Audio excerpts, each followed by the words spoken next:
The desert sun beat down mercilessly on the small forward operating base in Kandahar Province, Afghanistan. Staff Sergeant Elena Vasquez wiped the sweat from her forehead as she completed her morning equipment check. At 28 years old, she had already served 3 tours overseas, but this deployment felt different.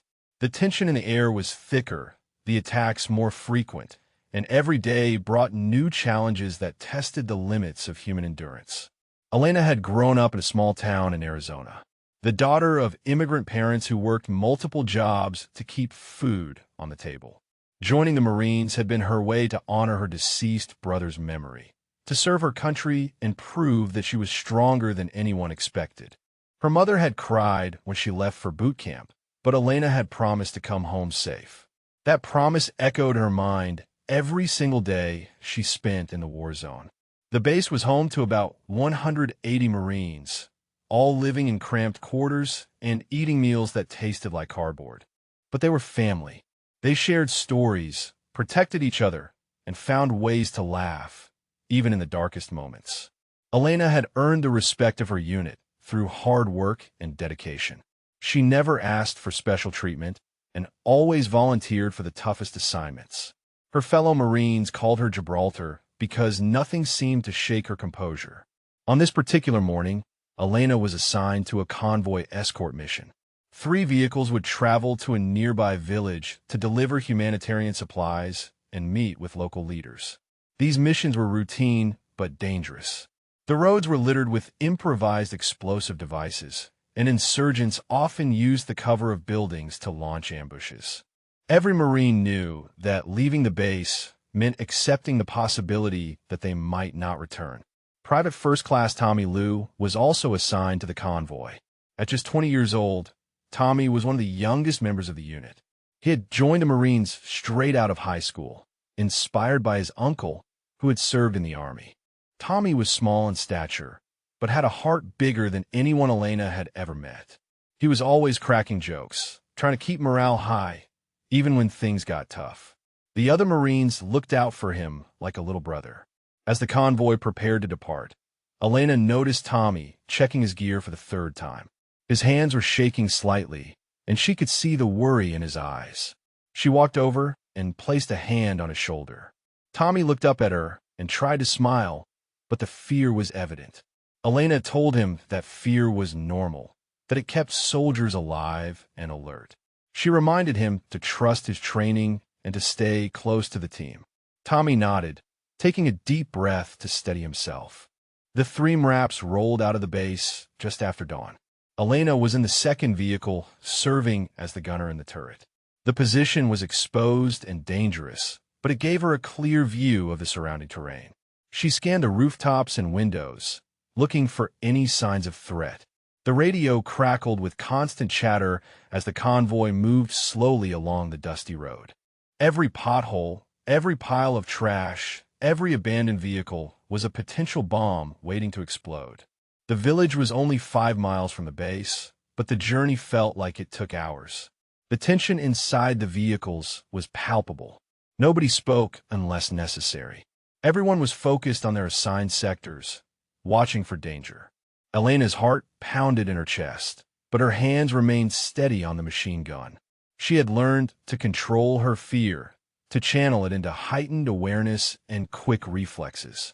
They were less than a mile from the village when the first explosion ripped through the air. The lead vehicle disappeared in a massive cloud of dust and debris. The blast was so powerful that it lifted the MRAP off the ground and flipped it onto its side. Elena's vehicle skidded to a halt, and immediately the Marines began taking enemy fire from multiple directions. Bullets pinged off the armor plating, and the air filled with the sounds of shouting and gunfire. Elena returned fire, her training taking over as she targeted the muzzle flashes coming from a nearby building.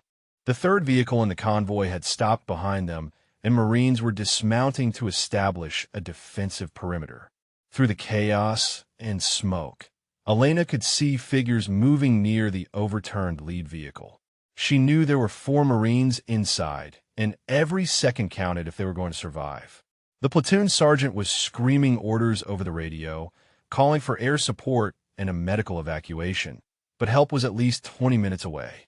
The ambush had been well planned with insurgents positioned in multiple buildings, creating a crossfire that made it nearly impossible to reach the destroyed vehicle safely. Elena could see flames beginning to lick at the underside of the overturned MRAP. If there was fuel leaking, the entire vehicle could explode at any moment. Without thinking about her own safety, Elena made a decision that would change her life forever. She told the driver she was going to check on the lead vehicle. Before anyone could stop her, she jumped down from the turret and started running toward the wreckage. Bullets kicked up dust around her feet, and she could hear her fellow Marines shouting for her to come back. But Elena had already committed to the rescue. She reached the overturned MRAP and immediately began looking for a way inside.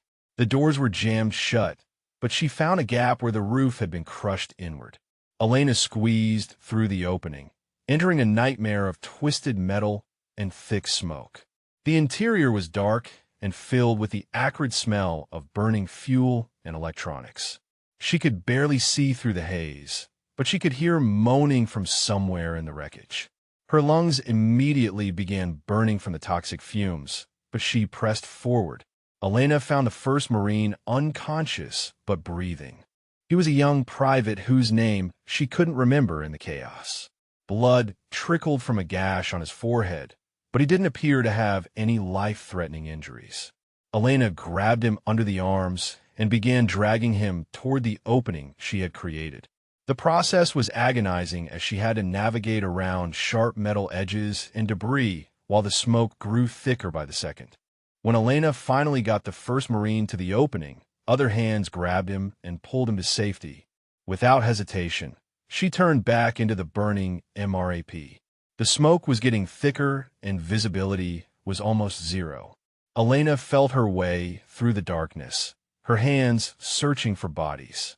She found Tommy slumped against the side panel, conscious but dazed. His legs were badly bruised and one ankle was twisted at an unnatural angle.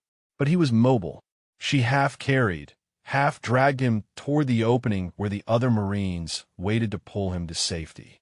As soon as Tommy was out, Elena turned back to help the two unconscious men still trapped inside the burning vehicle. The smoke was getting thicker and visibility inside the MRAP was almost zero. Elena felt her way through the darkness, her hands searching for bodies. She found the second Marine slumped against the dashboard. His pulse was weak but steady. She grabbed him under the arms and began pulling him toward the door. He was much heavier than Tommy, and the confined space made it nearly impossible to get proper leverage. Her back and shoulders burned with the effort, but she refused to give up. The other Marines helped pull the second unconscious man out. Then Elena went back in for the third time. By now, the heat inside the vehicle was almost unbearable. She could feel her skin burning, and her lungs felt like they were on fire from the smoke inhalation. But she pushed through the pain, driven by the knowledge that lives depended on her actions. She found the third Marine and began the exhausting process of dragging him towards safety. Just as she got the third man to the door, she heard a sound that made her blood run cold. It was a hissing noise coming from near the fuel tank. The fire had reached the gas line, and the MRAP was seconds away from a catastrophic explosion. The Marines outside were screaming at her to get out, to leave the last man behind. But Elena couldn't do it. She had made a promise to herself and to her fellow Marines that no one would be left behind. Not today. Not ever. Elena plunged back into the burning MRAP one last time. The heat was so intense that she could feel her uniform beginning to singe. The smoke was so thick that she couldn't see her own hands in front of her face. She was operating purely on instinct and touch now, feeling her way through the twisted metal and debris. Her lungs were screaming for clean air, and every breath felt like swallowing fire. But somewhere in that darkness was the fourth Marine, and she was determined to bring him home.